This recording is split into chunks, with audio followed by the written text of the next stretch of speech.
Bonjour à toutes et à tous, j'espère que vous allez bien. On se retrouve aujourd'hui pour le brief du jeudi 28 septembre. Il est 9 heures du matin. Aujourd'hui, on va parler donc des news économiques, on va parler du ratio long and short, on regardera l'open interest et le funding, les liquidations et on regardera un peu d'analyse technique. Donc au niveau des news, aujourd'hui, on va avoir donc le PIB trimestriel des US. Donc ça va être assez intéressant parce que ça va avoir un assez gros impact sur le dollar. On a vu que le dollar, lui, il a cassé son support à la hausse, sa résistance à la hausse. Donc on va voir ça ensemble après. Mais ça va être assez intéressant de voir ce que va donner cette news sur le dollar. On aura également les inscriptions hebdomadaires au chômage. Bon, ça, en général, ça a un impact, mais bon, c'est hebdomadaire, donc pas tout le temps. On va avoir également les promesses de vente sur les logements, mais surtout, on va avoir un discours de Powell à 22 heures. Donc vous le savez, hein, certaines fois il fait des lapsus sur une potentielle ou une hausse ou baisse des taux. Et en fait ça permet de bouger un peu le consensus qui pour le moment est à 75% sur le fait que les taux ne bougeront pas la prochaine fois. Donc si jamais ça bouge, tout simplement, bah, ça bouge dans un sens ou dans l'autre ensuite. Donc on verra ça ensemble. Donc au niveau des news, on a fait le tour.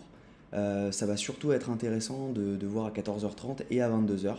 14h30, les marchés vont bouger, donc je vous déconseille de trader des paires comme l'euro USD, etc. Sur le BTC, normalement, soit ça fait une petite mèche, mais on verra ça ensemble là. Alors au niveau du ratio long and short, on a juste une petite augmentation du nombre de shorts, une petite diminution du nombre de longues. Donc pas grand chose d'alarmant pour le moment. Je crois qu'on est sur 30 millions d'augmentation par rapport à hier par exemple. On avait voilà, 837 et 1576. Donc voilà, on est sur 30 millions d'augmentation des shorts. On n'est pas sur un truc alarmant. Au niveau donc du CVD spot, bon bah il est toujours pour le moment toujours baissier. Il n'y a pas de, il y a rien vraiment qui stipule qu'on a un bottom. Au niveau donc de l'open interest, on voit qu'on a eu une énorme hausse au moment du pump. On a certainement beaucoup de personnes qui sont rentrées en long à ce moment-là. Et derrière, refermeture immédiate, voire liquidation. On va regarder d'ailleurs. Hop, liquidation. Non, on n'en a pas eu non plus tant que ça. Ok. On en a eu, mais bon, pas des quantités astronomiques. Ok. Parce que si on regarde, du coup, hop, tac, liquidation. Sur les 24 dernières heures, ouais, on n'est pas sur un truc de folie. Donc 98 millions, ça va, ça, ça reste honnête. On est sur une journée classique.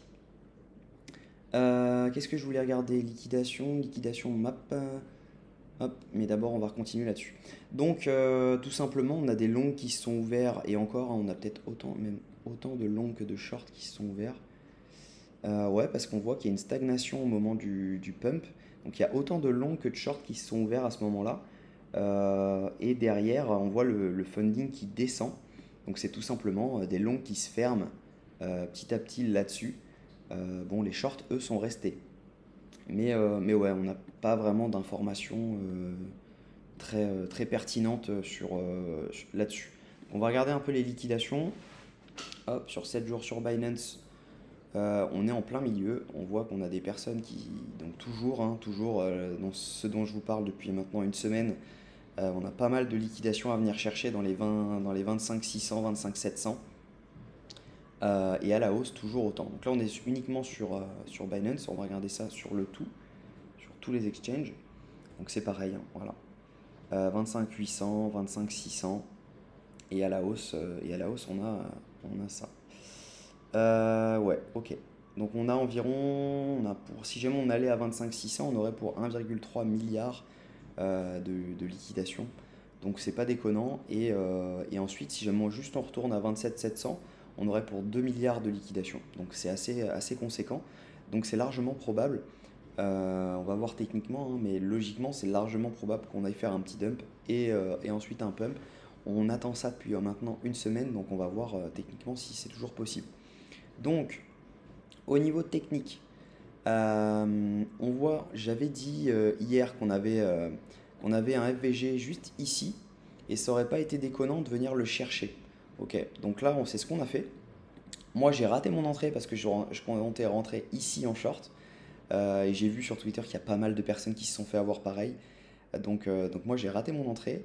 Elle se serait plus fait dans le FVG. Bon, bah, on apprend pour la prochaine fois. Donc voilà. Ma target, elle est toujours ici. Parce que tout simplement, ici, on a un joli FVG. Excusez-moi. Ici, on a un joli FVG. On a une zone de rechargement de longue ici. Et on a un... tac, tac, tac. On a un boss. Puisque là, on a vu un choche. Et là, on a un boss. Donc en général, suite à une cassure d'un boss, on reprend le top et on revient chercher tout simplement la zone de rechargement de longue. Donc dans la logique, si le mouvement est haussier, c'est ici que ça devrait rebondir. Donc tout simplement, ben, on attend, on place notre petit ordre et puis on attend d'être fil. Mon SL il est placé donc sous la zone de FVG parce qu'en fait tout simplement on n'a aucun intérêt à y aller, il n'y a rien à liquider, on l'a vu.